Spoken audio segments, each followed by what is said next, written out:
হরে কৃষ্ণ বন্ধুরা, কেমন আছো তোমরা? আশা করি সবাই ভালোই আছো, আমিও ভালোই আছি।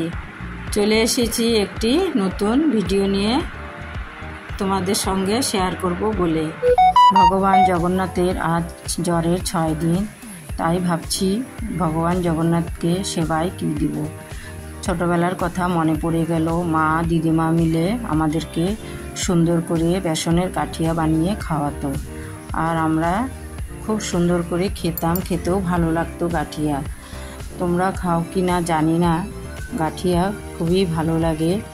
খুব সুন্দর করে বেসনটাকে মাখিয়ে নিত, সব কিছু মশলা দিয়ে মাখিয়ে নিয়ে কড়াইতে জল দিয়ে জলটা টকবক করে ফুটে উঠতো।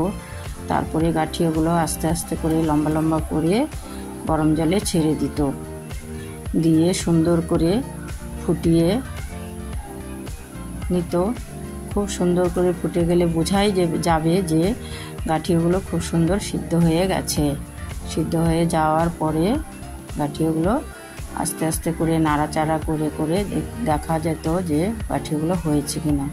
দেখা গেলো যে সব ভেসে উঠেছে। এখন নামিয়ে নিয়ে সুন্দর করে, যে কড়াইতেই দেখছি, দেখো কি সুন্দর করে পিস পিস হয়ে যাচ্ছে। পিস পিস হয়ে গেলে নামিয়ে নিয়ে পিস পিস করে কেটে নিয়ে কড়াইতে গরম তেল দিয়ে গাঠিয়াগুলো ছেড়ে দিতে হবে।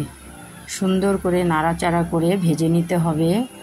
ভেজে নিয়ে দেখা যাবে যে যখন কালারটা খুব সুন্দর হয়ে গেছে, বোঝাই যাবে যে কালার খুব সুন্দর হয়ে গেছে। এই দেখো কালারগুলো কত সুন্দর হয়ে গেছে।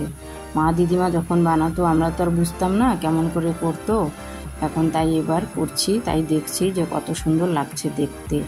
এই দেখো গাঠিয়া ভাজা আমার হয়ে গেছে। এখন আমি কড়াইতে তেল দিয়ে দিব, দিয়ে আলু ছেড়ে দিব সম্বার দিয়ে, শুকনো লঙ্কা কালো জিরা ফোড়ন দিয়ে। এই দেখো কড়াইতে আমি তেল দিয়ে দিয়েছি, সুন্দর করে শুকনো লঙ্কা আর কালো জিরা দিয়ে দিয়েছি। এই দেখো ডুমডুম করে আলু কেটে রেখেছিলাম, সেই আলু দিয়ে দিলাম কড়াইয়ের মধ্যে। এই দেখো আলুগুলো দিয়ে দিয়েছি, আর লবণ হলুদ দিয়ে দিলাম, দিয়ে ভালো করে নাড়াচাড়া করে একটু ঢাকা দিয়ে দিয়েছি। ঢাকাটা একটু পরে তুলে নিব। এই দেখো ঢাকা হয়ে গেছে, এবার আমি তুলে নিচ্ছি। আলুটাও বেশ সেদ্ধ হয়ে গেছে। এই দেখো সুন্দর করে আমি এখন আলুগুলোকে ভালো করে ভাজা করে নিব, নাড়াচাড়া করে। এই দেখো আমার আলু ভাজা হয়ে গেছে। এই দেখো আমার আলু ভাজা হয়ে গেছে। আমি এখন সর্ষা বেটে রেখেছিলাম, সর্ষাটা দিয়ে দিয়েছি, ভালো করে লাল লাল করে ভেজে নিয়েছি। ভাজা হয়ে গেছে, এবার জল দিয়ে দিলাম। জল দিয়ে ফুটে উঠবে যখন সুন্দর করে, দেখো তখন গাঠিয়াগুলো ছেড়ে দেব। গাঠিয়া ছেড়ে দিয়ে সুন্দর করে নাড়াচাড়া করে নিব। বোঝা যাবে যে গাঠিয়া সিদ্ধ হয়ে গেছে, ফুটে গেছে। ব্যাস তখনই গাঠিয়াগুলোকে নামিয়ে নিব। নামিয়ে নিয়ে ভগবানের সেবায় দিব। এই দেখো আমার গাঠিয়া হয়ে গেছে। দেখো কত সুন্দর হয়েছে কালার। গাঠিয়াগুলো দেখতেও কত ভালো লাগছে। ভগবানের সেবায় দিব, ভগবানেরও ভালোই লাগবে। তোমাদেরকে দেখাচ্ছি তোমাদের কেমন লাগছে।